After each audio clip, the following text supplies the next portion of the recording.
Alex's punts, I mean, when you pin the offense back inside the 5-yard line, and he's always been good at that. But also the guys getting down there and being in position is big to it as well. Just how important was that? It was critical. Special teams can be looked at, in my opinion, in two different ways, right? In the return game, you want to be explosive, but then in your cover units, you want to make sure that you control field position. I thought we did a really good job of that the other night, especially in the two plays you're referring to with Alex. Really, I mean, he's super gifted in terms of his ability to in those sky kick situations, but the guys covering, Jamie Robinson, Pokey, Jakai, they did a great job of getting to their landmarks. Alex put the ball where it needed to be, and those are critical plays in the game because it does tip the field position in significant favor of us and force them to have long drives. And one of them, obviously, we got the interception right off of it. And those are the things I try to show them, on Sunday is, yes, the play in and of itself was tremendous, but this is how you impacted the game. So 3 plays later, Greedy gets a pick, and then we go ahead and score. So all 3 units working together, it's a big deal in terms of how we can control field position. We've seen Patrick Payton impact games or even practices with just his arm length to deflect passes and whatnot, but like the play he made to force the fumble, the awareness along with just like the physical attributes there to be able to swat it down, how impressive was that for a guy of his lack of experience? Yeah, one of the things with Patrick that obviously is one of his gifts is he is tremendously long. And that's one of the things that you look at in terms of recruiting when you're looking for edge rushers is that length. But the thing that makes Patrick special, in my opinion, is to be able to have the wherewithal in a game situation like that to allow the game to slow down enough for him to have the awareness to get the ball out, get his hands up and deflect passes. Like Pat does a lot of things that aren't we teach and drill, but his ability to then execute it in the moment is awesome. Like he's got some natural instinct to him. He's a football player. I mean, and I think that's sometimes the best compliment you can give a guy is when you can just say he's a football player. He's got great football aptitude. He's smart. He understands the game. I think he visualizes things like that happening before they happen. So when it does show up, it seems like it slows down for him. But he definitely plays like a guy with more experience than what he has, and he keeps getting better. And I can't say enough good things about the way he's approached his work over the last 8 or 9 weeks.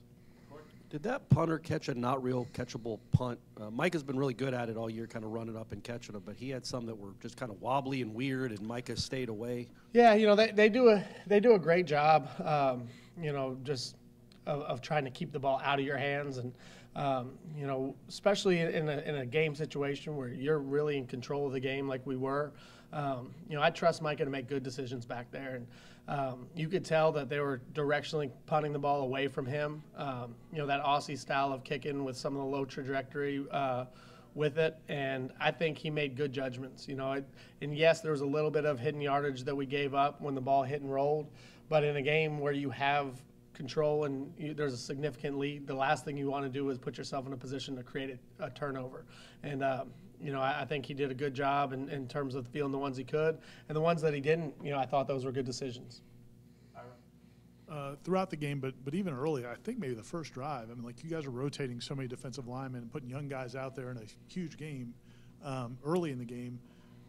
Is there still any trepidation when you put those guys out there, or are you guys confident now that it's just like the starters? Really no concerns. And I do think that is the silver lining or the blessing in disguise that showed up early in the year when those guys were forced into those situations because of some of the injuries that we had.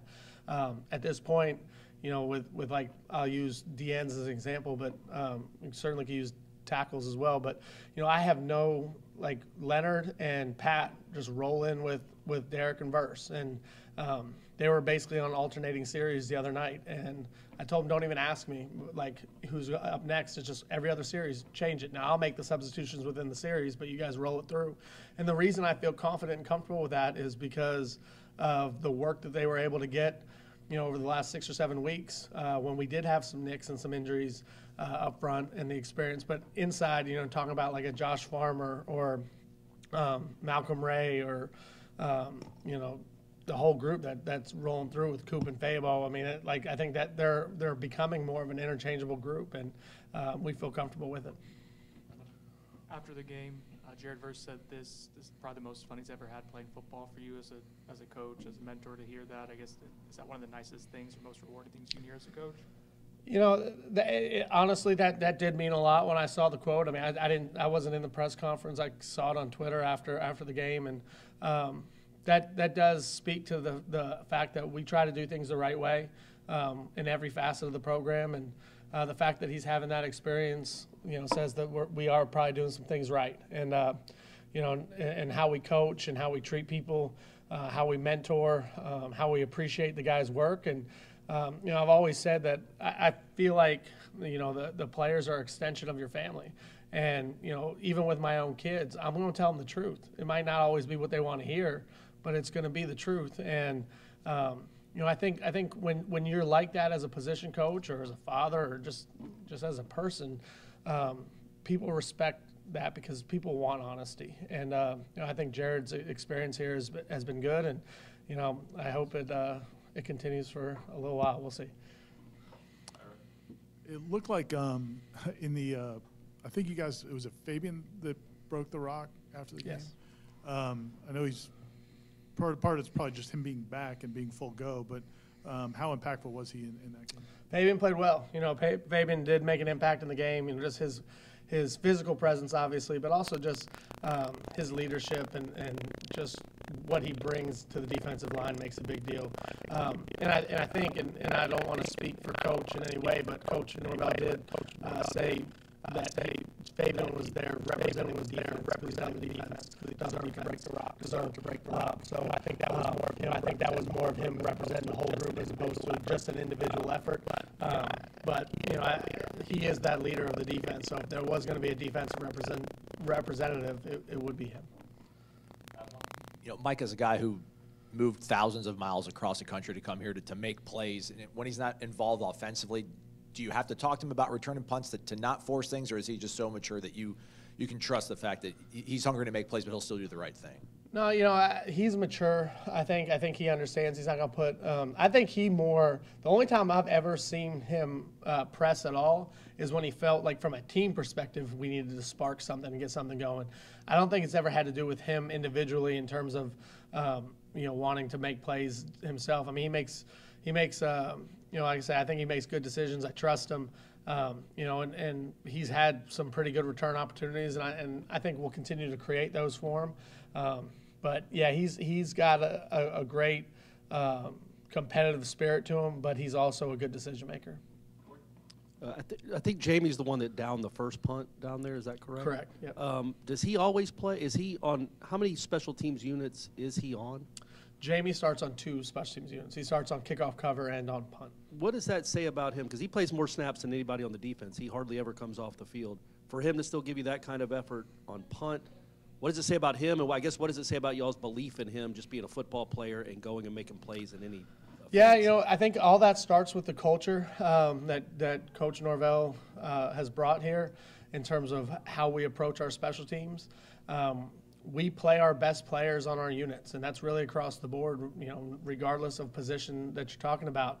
And, on kickoff cover, those are going to be the real guys that run down on kickoff, and same for punt. When we start kind of deciding depth charts, the punt unit is the first one that we start deciding who's going to be on that. And, when your best players are also valuable special teams guys, obviously it's important for the program, but it goes both ways because we also understand that our guys aspire to have careers in the NFL.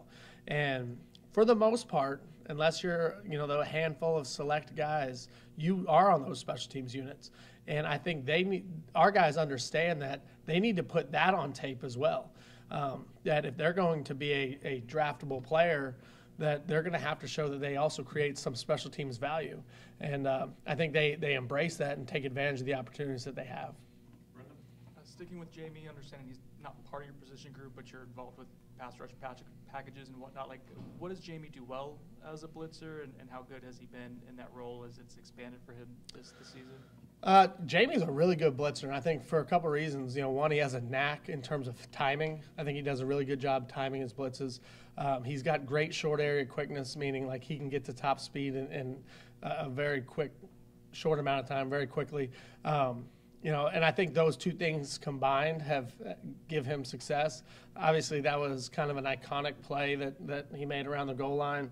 You know, you always, every time they do, you know, either advertisements or little video clips of big Miami, Florida State games, you know, you see that like Marvin Jones hit, and that was kind of like a defining moment in that game. Like to me, in like this modern time, like that play is going to be one of those clips. Because it spoke more than just what the play was. Okay. Thanks, Coach. Awesome. Thank you, guys.